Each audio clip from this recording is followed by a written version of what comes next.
عام انتخابات میں بھی گلگت بلتستان کے لوگوں نے اپنے ووٹوں پہ پہرا دیا تھا، کئی دن وہاں پہ RO کے آفیسز کا گھیراؤ کیے رکھا تھا۔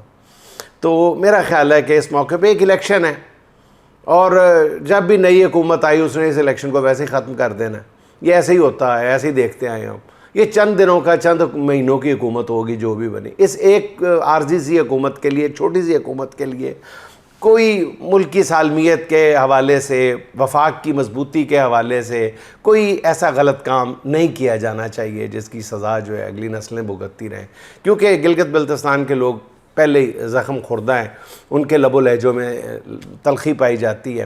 اب دیکھ لیں کہ آج جنید اکبر کی گرفتاری پر وزیر اعلیٰ KP سہیل آفریدی نے بھی انتہائی سخت رد عمل دیتے ہوئے کہا ہے کہ جنید اکبر اور دیگر ارکان اسمبلی کو رہا نہ کیا گیا تو وہ خود گلگت بلتستان جائیں گے، اور پھر نتائج کے ذمہ دار حکومت ہوگی، انتظامیہ ہوگی۔ اگر 4 سال بعد بھی نظام ایک ناظرین free and fair election afford نہیں کر پا رہا کہ ایسی صورت میں PTI بھاری اکثریت سے جیت جائے گی، تو پھر یا تو حضور ہار مان کر اپنی راہ سیدھی کر لیں، یا بصورت دیگر الیکشن کا ڈھونگ رچانے کی ضرورت ہی نہیں ہے، ضرورت ہی آپ ختم کر دیں۔ اب کیا سمجھتے ہیں کہ الیکشن کے ڈرامے سے لوگ مسلط شدہ ٹولے کو جائز حکمران مان لیں گے؟ سوال ہی پیدا نہیں ہوتا۔ یہ تجربہ پاکستان میں ناکام ہو رہا ہے، ہو چکا ہے۔ گلگت اور آزاد کشمیر میں بھی کامیاب نہیں ہو سکتا۔ پہلے کچھ لوگ سمجھتے تھے کہ جی گلگت میں حوصلہ کر کے PTI کو کچھ نہ کچھ سپیس دے دی جائے گی، مگر جب سے خفیہ سرویز کے رزلٹ سامنے آنے شروع ہوئے ہیں تو بڑے بڑوں کا پتا پانی ہو گیا ہے۔ سرویز کے مطابق گلگت بلتستان کے 24 میں سے 21 حلقوں میں PTI کے حامی امیدوار واضح طور پر آگے نظر آئے، اور اگر 7 جون کو نون لیگ کے امیدوار جیتے ہوئے ڈکلیئر کر بھی دیے گئے تو کیا فرق پڑے گا؟ گلگت بلتستان میں آج ہونے والی گرفتاریوں سے پھر واضح ہوا ہے کہ عمران خان آج بھی پورے نظام پر بھاری ہے۔ اس حقیقت کو، یا تلخ حقیقت کو جو کچھ لوگوں کے لیے تلخ ہے، اس کو تسلیم کر لیا جانا چاہیے، کسی نہ کسی انداز میں کوئی راستہ نکالا جانا چاہیے۔ اچھا ناظرین، وہ جو آصف زرداری کو مرد حر صرف کہتے ہی نہیں بلکہ کسی حد تک شاید سمجھتے بھی تھے، وہ جن کا خیال تھا کہ آصف زرداری نے ایک لائن ڈرا کر دی ہے، جن کا خیال تھا کہ سندھ پیپلز پارٹی کی ریڈ لائن ہے، اور وہ جو ایک زرداری سب پر بھاری ہے کا نعرہ لگایا کرتے تھے، ہم جیسے لوگوں کے تجزیوں کا وہ منہ چڑھایا کرتے تھے، ہم جب کہتے تھے کہ آصف زرداری کے لیے اول و آخر صرف اور صرف اپنی ذات اور اپنے بچوں کا مفاد ہے، تو وہ لوگ ہمیں بتاتے تھے کہ آپ پیپلز پارٹی کے بغض میں مبتلا ہیں۔ اب کی بار نتیجہ ان کے سامنے ہے۔ جن کا خیال تھا کہ 28ویں ترمیم پیپلز پارٹی کی موجودگی میں پاس نہیں ہو سکتی، ان خوش فہم لوگوں کے لیے صدر مملکت آصف علی زرداری نے بہرحال فرما دیا ہے بذریعہ غالباً ٹویٹر یا ایکس کہ جی ہم سب مل کر اسٹیبلشمنٹ کے ہاتھ مضبوط کریں گے، ہم سب ملک کو بھی مضبوط بنائیں گے، بھٹو کی وراثت کو آگے لے کے جائیں گے۔ اپنے اسی بیان میں زرداری صاحب نے یہ بھی بتا دیا ہے کہ وہ کس بھٹو کے پیروکار ہیں۔ ان کا پسندیدہ بھٹو وہی ہے جو ایوب خان کو ڈیڈی کہتا تھا، یہ وہی بھٹو ہے جو محترمہ فاطمہ جناح کے خلاف الیکشن میں ایوب خان کے چیف پولنگ ایجنٹ تھے۔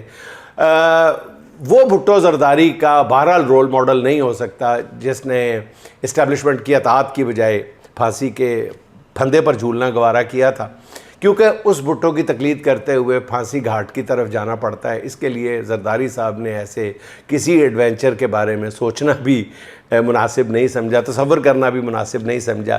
زرداری صاحب نے اپنی سیاست کا حتمی ایجنڈا ابھی قوم کے سامنے رکھ دیا ہے کہ ہم سب مل کر اسٹیبلشمنٹ کے ہاتھ مضبوط کریں گے۔ پیپلز پارٹی کے اندر جن لوگوں نے انقلابی بننے کی باقاعدہ ریہرسل شروع کر دی تھی، ان سے بھی گزارش ہے کہ وہ پرانے موڈ میں واپس آ جائیں، اور زرداری صاحب کی زبان سے جاری ہونے والے اس حق کے بعد، اس کلمہ حق کے بعد قوم کو 28ویں ترمیم کے فضائل کے بارے میں آج سے ہی آگاہ کرنا شروع کر دیں، اور جس طرح 26ویں اور 27ویں ترمیم کا کریڈٹ فرزند زرداری لیتے ہیں، اسی طرح 28ویں ترمیم بھی پیپلز پارٹی کے روشن کارناموں میں شامل کرنے کی تیاری شروع کر دیں۔ فی الحال تو ناظرین پیپلز پارٹی سے اتنا ہی ہو سکا کہ اس نے صدر مملکت کے جس ایکس ہینڈل سے یہ بیان جاری کیا ہے اس کا کمنٹ سیکشن بند کر دیا گیا ہے، تاکہ صدر مملکت جو ہیں نے اسٹیبلشمنٹ کی محبت میں جو زرداری صاحب نے جو بیان جاری کیا ہے، کسی جیالے کے کمنٹ سے بھی اس بیان کی تاثیر کو نظر نہ لگ جائے۔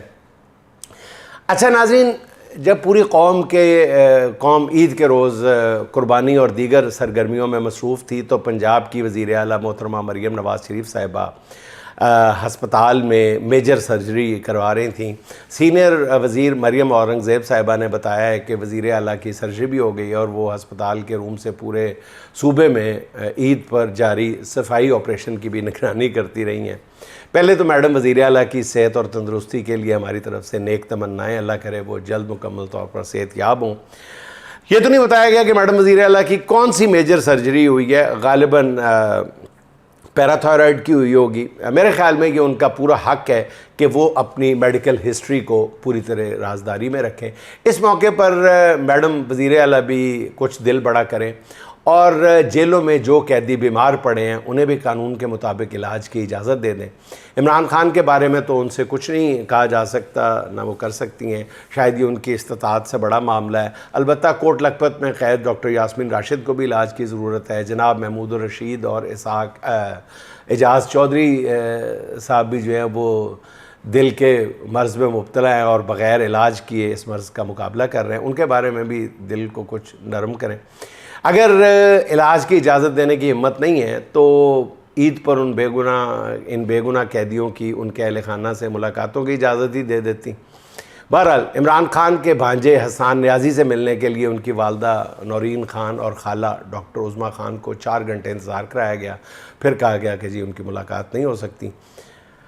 سوال ناظرین اکثر ذہنوں میں پیدا ہوتا ہے کہ کیسی سیاسی دشمنی ہے جس نے انسانیت کی بنیادی اخلاقیات ہی چھین لی ہیں۔ بہرحال سب کو پتہ ہے کہ وقت ایک جیسا نہیں رہتا، یہ متکبرانہ اور رویہ جو ہے یہ وقت بدلتے ہی صرف جسم پر نہیں روح پر بھی کوڑے اور تازیانے بن کے برسنے لگتا ہے۔ اچھا ناظرین، نائب وزیر اعظم اور وزیر خارجہ اسحاق ڈار نے نیو یارک میں اوورسیز پاکستانیوں سے خطاب کرتے ہوئے ان سے کہا ہے کہ پاکستان کا اپنے اوورسیز پر حق ہے اور وہ پاکستان میں سرمایہ کاری کر یہ حق ادا کریں۔ وزیر خارجہ اب اوورسیز پاکستانیوں پر حق جتا رہے ہیں، حالانکہ یہ وہی اوورسیز پاکستانی ہیں جن سے ووٹنگ کا حق ان کی حکومت نے چھین لیا۔ اوورسیز سالانہ 38 ارب ڈالر اس ملک میں بھیجتے ہیں جس سے یہ ملک چلتا ہے۔ اگر اسحاق ڈار کی حکومت ان اوورسیز کو فیصلہ سازی کا حق دینے کو تیار نہیں ہے، صاف پتہ چل رہا ہے آئے دن کے اقدامات سے، باڈی لینگویج سے، بیانات سے۔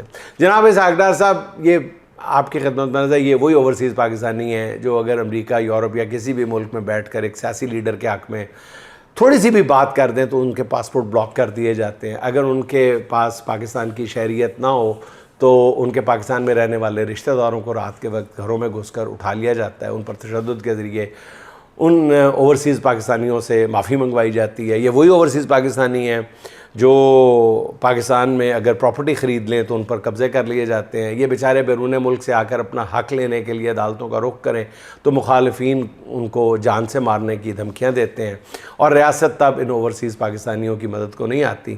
وزیر خارجہ صاحب، اگر آپ اوورسیز پاکستانیوں سے چاہتے ہیں کہ وہ یہاں آ کر سرمایہ کاری کریں تو پہلے انہیں یہ یقین دہانی تو کرائیں کہ ان کے سرمایے کی حفاظت ہوگی۔ یہاں تو عمران خان کا نام لینے والے سرمایہ کاروں کی فیکٹریوں پر بلڈوزر چلا دیے گئے، کسی کا پیٹرول پمپ سیل کر دیا گیا۔ ان حالات میں کون بیوقوف ہے جو پاکستان آگے سرمایہ کاری کرے گا؟ اور سب سے اہم بات یہ ہے کہ اچھائی کا آغاز ہمیشہ گھر سے کیا جاتا ہے۔ اوورسیز پاکستانیوں کی سرمایہ کاری سے پہلے جناب اسحاق ڈار صاحب اپنے بیٹوں کی دبئی میں سرمایہ کاری ختم کر کے اسے اپنے ملک میں لائیں تو سب کو بہت مثبت اور بہت بڑا پیغام جائے گا کہ پاکستان سرمایہ کاری کے لیے بہترین اور محفوظ ملک ہے۔ باقی اوورسیز پاکستانیوں سے بھی یہی کہنا ہے کہ وزیر خارجہ کی بات سنیں، اگر دل کو لگتی ہے تو اس پر عمل ضرور کریں، اسی میں ملک کا بھلا ہے، باقی آپ خود سمجھدار ہیں۔ اچھا ناظرین، رانا ثناء اللہ صاحب کا کہنا ہے کہ اگر جنگی صورتحال نہ ہوتی تو وزیر اعظم شہباز شریف صاحب بڑا ریلیف پیکیج دیتے۔ اس شاندار بیان پر کیا تبصرہ کیا جائے؟ شہباز شریف اگلے چند دنوں میں ملک کا 5واں بجٹ پیش کریں گے۔ وہ مسلسل 5واں بجٹ دینے والے ملک کے پہلے وزیر اعظم ہوں گے، مگر آفرین ہے کہ یہ 5 سال سے جو جنگی صورتحال سے باہر ہی نہیں آ رہے۔